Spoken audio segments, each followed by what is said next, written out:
Hello दोस्तों, आपका एक बार फिर से स्वागत है निखिल विद स्टडी में। दोस्तों, आज मैं आपको लेकर आया हूँ राज्य एवं उसके राज्य क्षेत्र, और आपके लिए विशेष क्या है मैं आपको बताता हूँ। आपने थंबनेल में देख ही लिया होगा। आज मैं मौलिक अधिकारों का अच्छी तरीके से आपको समझाऊंगा और पूरा पोस्टमार्टम करके समझाऊंगा, ठीक है। चैनल पर नए हैं तो चैनल को जरूर सब्सक्राइब कर लेना, और ग्रुप डी और यूपी पुलिस वाले इसको देखना ना भूलें, क्योंकि यहीं से आना ही आना है, ठीक है। तो शुरुआत करता हूँ मैं, और चैनल पर नए हैं तो चैनल को जरूर सब्सक्राइब कर लेना। तो दोस्तों, हम आते हैं सबसे पहले अपने राज्य एवं संघ राज्य क्षेत्र पर, जो कि अनुच्छेद 1 से जो है अनुच्छेद 1 से 4 तक है, ठीक है। भाग 1 और अनुच्छेद 1 से लेकर 4 तक, और ये भाग 1 है जो कि राज्य एवं उसके राज्य क्षेत्र है, ठीक है। तो शुरुआत करते हैं अनुच्छेद 1 से। दोस्तों, संघ का नाम और उसका क्षेत्र। अगर हम पढ़ेंगे कि अनुच्छेद 1 में क्या है, तो क्या है दोस्तों, संघ का नाम और क्षेत्र। आता है अनुच्छेद 2। अनुच्छेद 2 में दोस्तों क्या है, अनुच्छेद 2 में है नए राज्यों का प्रवेश, ठीक है। नए राज्यों का प्रवेश, नए राज्यों का प्रवेश या स्थापना, ठीक है। या किसी राज्य की स्थापना हमें करनी है, जैसे अभी आंध्र प्रदेश से अलग करके एक राज्य बनाया गया था, उसका जो है क्या किया गया था, अनुच्छेद 2 के तहत स्थापना की गई थी, ठीक है। चलते हैं नेक्स्ट क्वेश्चन, ठीक है। अनुच्छेद नंबर 3। ये किस लिए है दोस्तों, इसमें है नए राज्यों का गठन, विद्यमान राज्यों के क्षेत्रों, सीमाओं या नामों में परिवर्तन। दोस्तों, किसी राज्य का हमको नाम बदलना है ना, तो ये अनुच्छेद 3 के तहत हम करेंगे, ठीक है। यह नए राज्यों का जो गठन होता है किसी भी आधार पे, तो हम उसको जो है अनुच्छेद 3 के अंतर्गत रखेंगे। चलते हैं नेक्स्ट अनुच्छेद 4, और इसका दोस्तों मैं अभी पोस्टमार्टम भी करूँगा।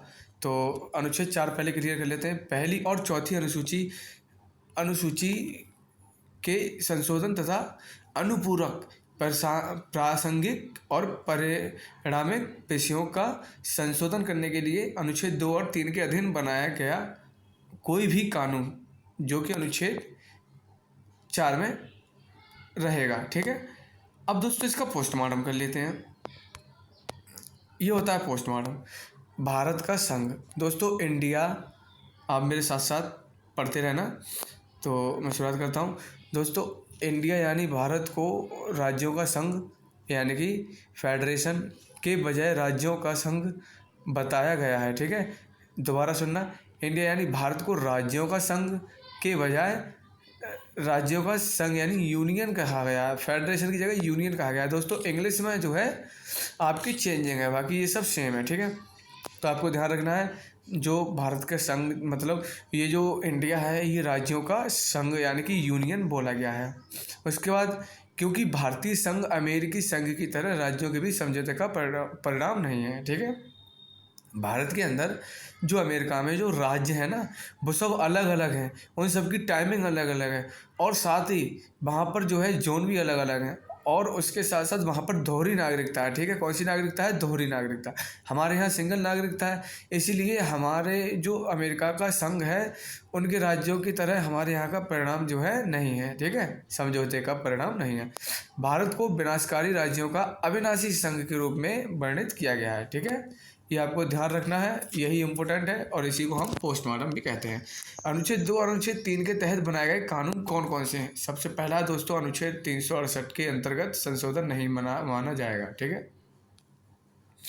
संसद नए राज्यों का गठन कर सकती है या मौजूद राज्यों की सीमाओं या नामों के उनकी सहमति के बिना परिवर्तन कर सकती है, ठीक है। ये अनुच्छेद 4 के तहत है, ठीक है। यानी भारत का संघ यानी भाग 1 में भारतीय क्षेत्र को किसी विदेशी राज्य को केवल अनुच्छेद 368 के तहत संविधान में संशोधन करके ही सौंपा जा सकता है। उदाहरण के लिए 100वां संविधान संशोधन अधिनियम 2015 ही देख लीजिए। भारत और बांग्लादेश के बीच जो परिक्षेत्रों के हस्तांतरण हुए थे उसी के लिए, ठीक है। चलते हैं नेक्स्ट पोस्टमार्टम की तरफ। तो शुरुआत करते हैं राज्यों और केंद्र शासित प्रदेशों के पुनर्गठन में विभिन्न आयोग, ठीक है। राज्यों और केंद्र शासित प्रदेशों में जो पुनर्गठन हुआ था उसके विभिन्न आयोग के बारे में हम पढ़ते हैं। सबसे पहला था धारा आयोग 1948। दोस्तों, ये धारा आयोग क्या था, धारा आयोग इसलिए था भाषाई कारकों के बजाय प्रशासनिक सुविधा के आधार पर राज्यों का पुनर्गठन। दोस्तों, धारा आयोग का कहना था कि भाषाई कारकों के बजाय प्रशासनिक सुविधा के आधार पर राज्यों का पुनर्गठन होना चाहिए, लेकिन ये नहीं माना गया था। कब नहीं माना गया था? जब जो है भाषा के आधार पे एक राज्य का गठन हुआ था, जो कि आप कमेंट करके बताएंगे।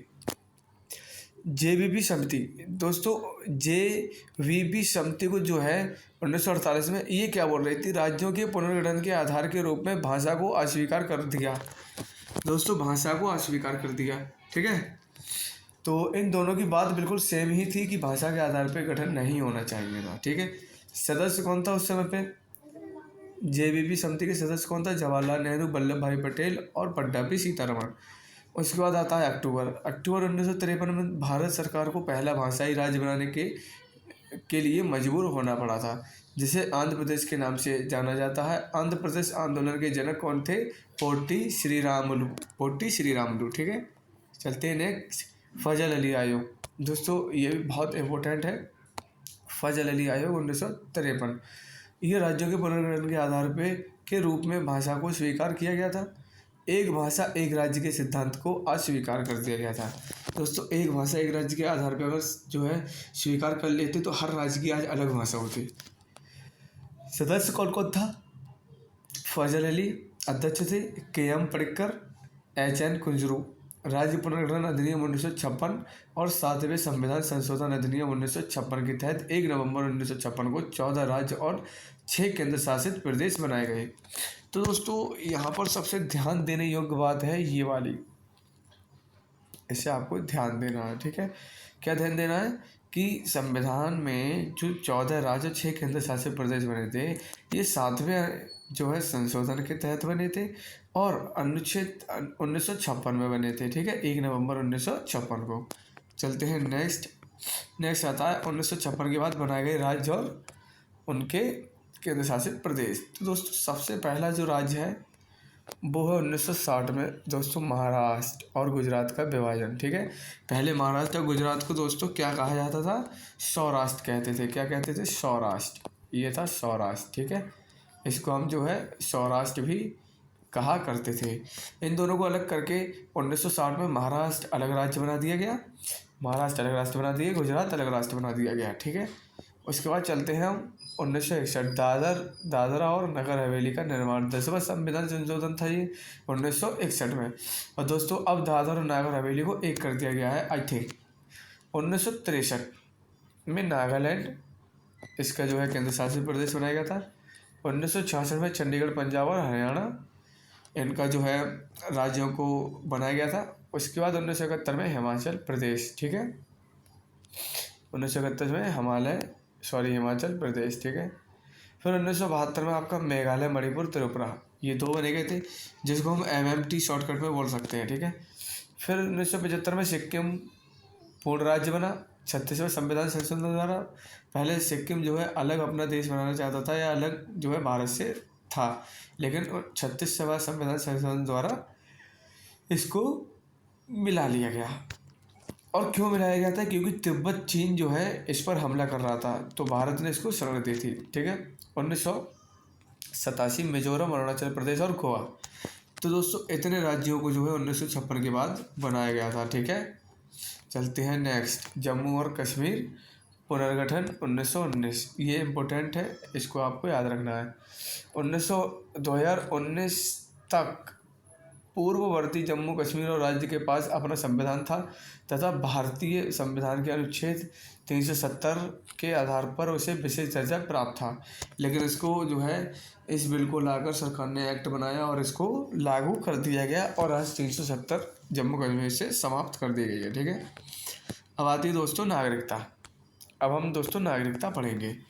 अब नागरिकता पहले पढ़े हैं मौलिक अधिकार, तो ये थोड़ा कन्फ्यूजन वाला सवाल है, तो हम पहले मौलिक अधिकार पढ़ लेते हैं क्योंकि ये विशेष मौलिक अधिकारों के लिए ही बनाया गया है, ठीक है।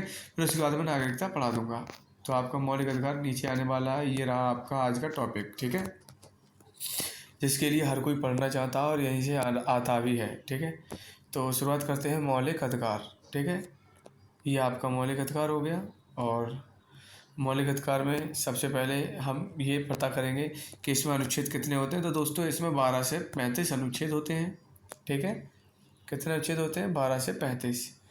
और भाग 3 में इसको रखा गया है, भाग 3 में इसको रखा गया है। अनुच्छेद जो है 12 से 35 होते हैं, ये भी आपको ध्यान रखना है। और शुरुआत करते हैं न्याय संगत। ठीक है, इसकी थोड़ी विशेषता क्या है ये आप सुन लें। सबसे पहले ये न्याय संगत, फिर इसे भारत के मैग्ना कार्टा के नाम से जाना जाता है, जो अमेरिका से उधार लिया गया था। ठीक है, मैग्ना कार्टा दोस्तों ये इंग्लैंड का मौलिक अधिकार भी माना जाता है। ठीक है, ये आपको ध्यान रखना है। अबाध या स्थायी नहीं है दोस्तों, ये मतलब ये अबाध नहीं है और स्थायी भी नहीं है। ठीक है, इनको जो है किसी भी कर्फ्यू के या फिर मार्शल लॉ के समय इसको हम स्थगित कर सकते हैं।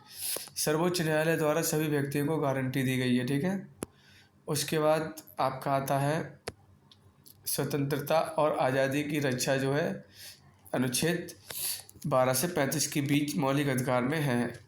वे पूर्ण नहीं है लेकिन योग्य है। ठीक है, अनुच्छेद पूर्ण नहीं है पर योग्य है। राष्ट्रीय आपातकाल के दौरान 21 अनुच्छेद द्वारा गारंटीकृत अधिकारों को छोड़कर सभी अधिकारों को निलंबित किया जा सकता है। ठीक है, अब आते हैं हम अनुच्छेद 12। अनुच्छेद 12 में दोस्तों राज्य की भाषा परिभाषा दी गई है। अनुच्छेद 13 सभी कानून जो किसी भी मौलिक अधिकारों के साथ असंगत या उनका अपमान करते हैं अमान्य माने जाएंगे। ठीक है, अब शुरुआत होती है हमारी सबसे पहले पॉइंट की। और दोस्तों ये सबसे पहला पॉइंट और सबसे इम्पोर्टेंट भी पॉइंट माना जाता है, तो आपको ध्यान रखना है समानता और अधिकार, अनुच्छेद 14 से 18। ठीक है, तो इसमें क्या क्या है। अनुच्छेद 14 कानून के समक्ष समानता और कानूनों का समान संरक्षण।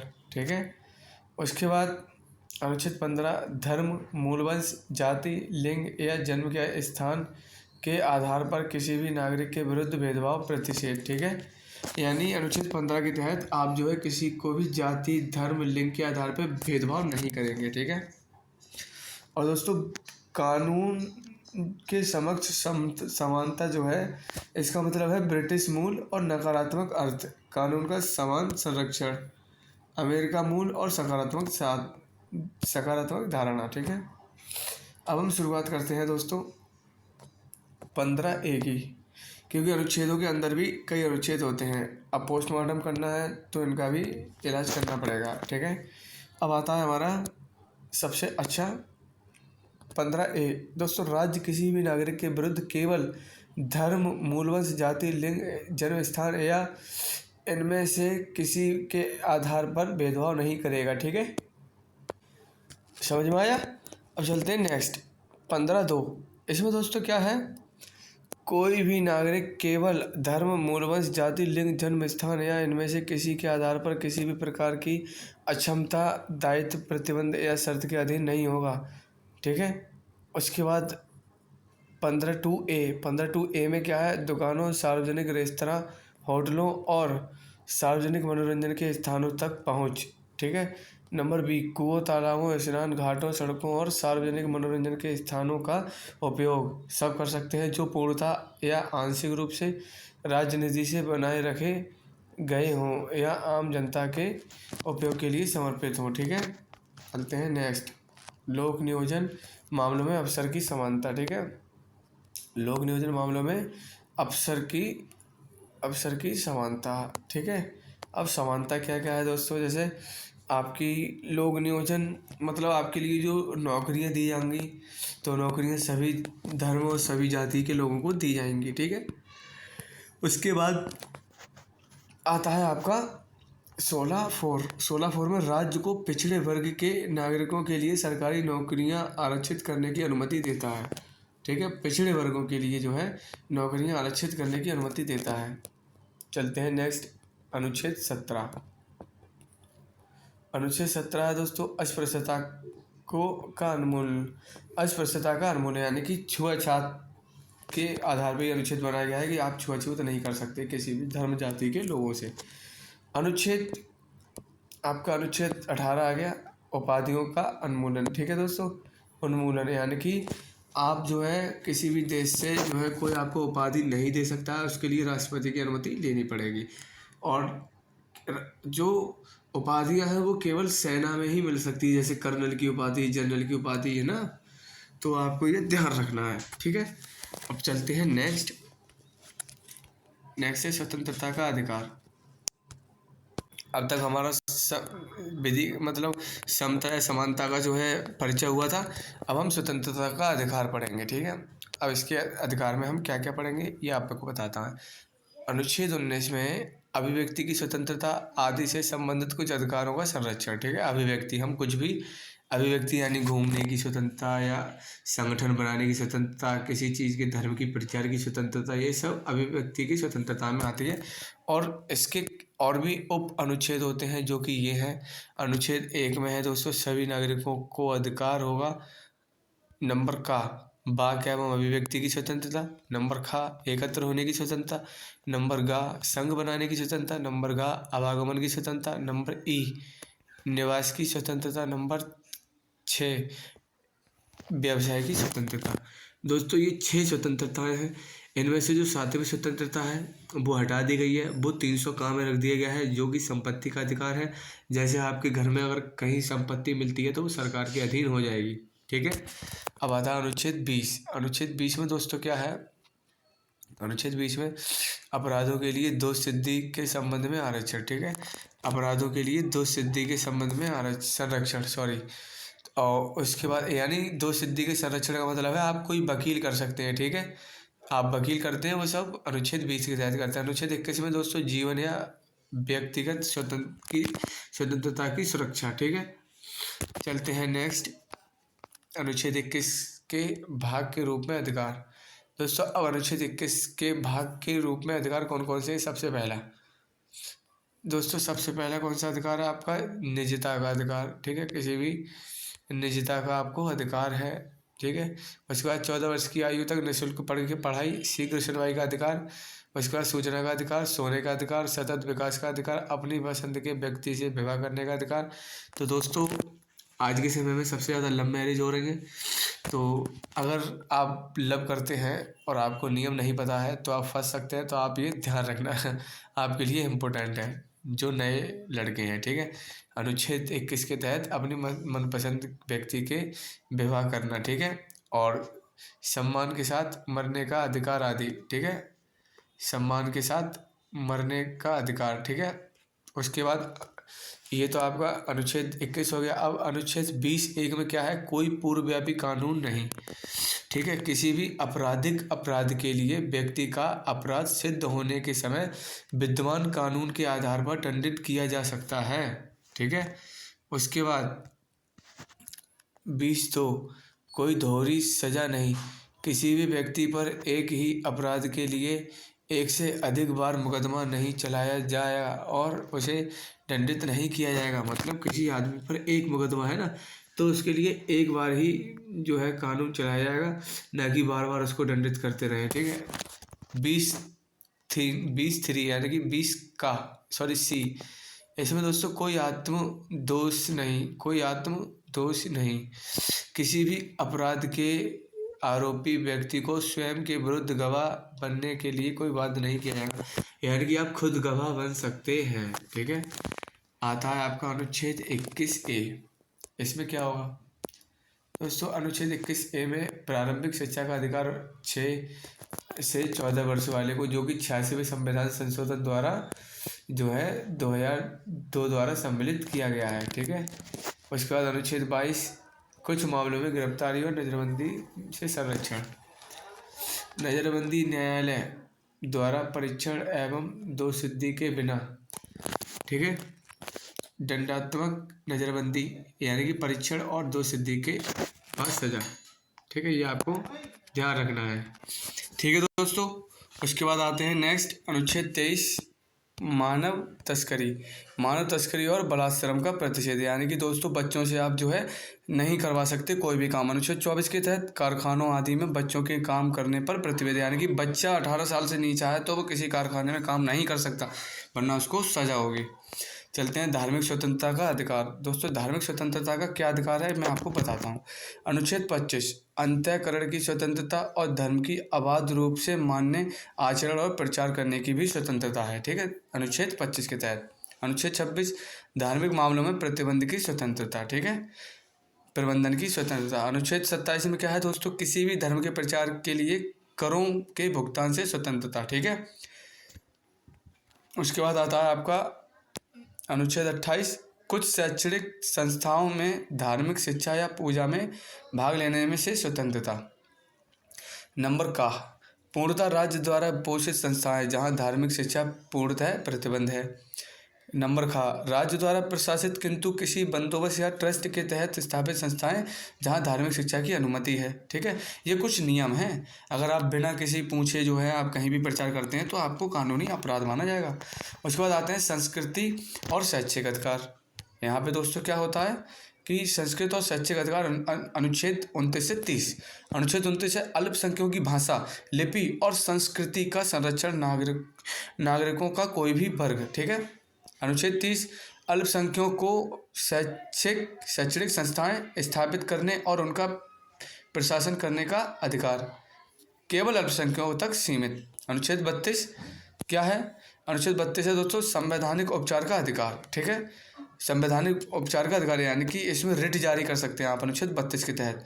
और दोस्तों एक चीज़ और है, बाबा साहब डॉक्टर भीमराव अंबेडकर जी, सर्वोच्च न्यायालय का अधिकार क्षेत्र मौलिक है परंतु अनन्य नहीं है। बी आर अम्बेडकर संविधान का हृदय और आत्मा।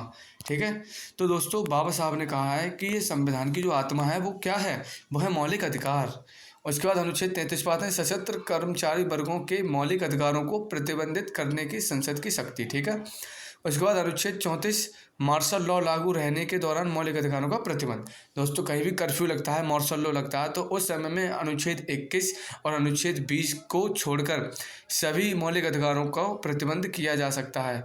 अब आता है दोस्तों लास्ट अनुच्छेद और क्लास का अंतिम अनुच्छेद, अनुच्छेद 35, संसद मूल अधिकारों को लागू करने के लिए कानून बना सकती है। ठीक है, और अनुच्छेद 31 आपको बता दूं संपत्ति का अनिवार्य अधिग्रहण निरस्त संपत्ति का अधिकार। ठीक है, जो कि आपको 300A एक कानूनी अधिकार है जिसमें ये रख दिया गया है। ठीक है, मैंने आपको पहले ही बता दिया था। तो आज के लिए इतना ही रखते हैं दोस्तों, वीडियो बड़ी ना हो इसलिए आप चैनल पर नए हैं तो जरूर सब्सक्राइब कर लेना। मिलते हैं नेक्स्ट वीडियो के साथ। और नागरिकता को पहले पढ़ाऊँगा क्योंकि आज नागरिकता रह गई है। ठीक है, तो मिलते हैं नेक्स्ट वीडियो के साथ। और चैनल पर नए हैं, चैनल को सब्सक्राइब करना और अपने दोस्तों को ज़रूर शेयर करना। ठीक है, जय हिंद।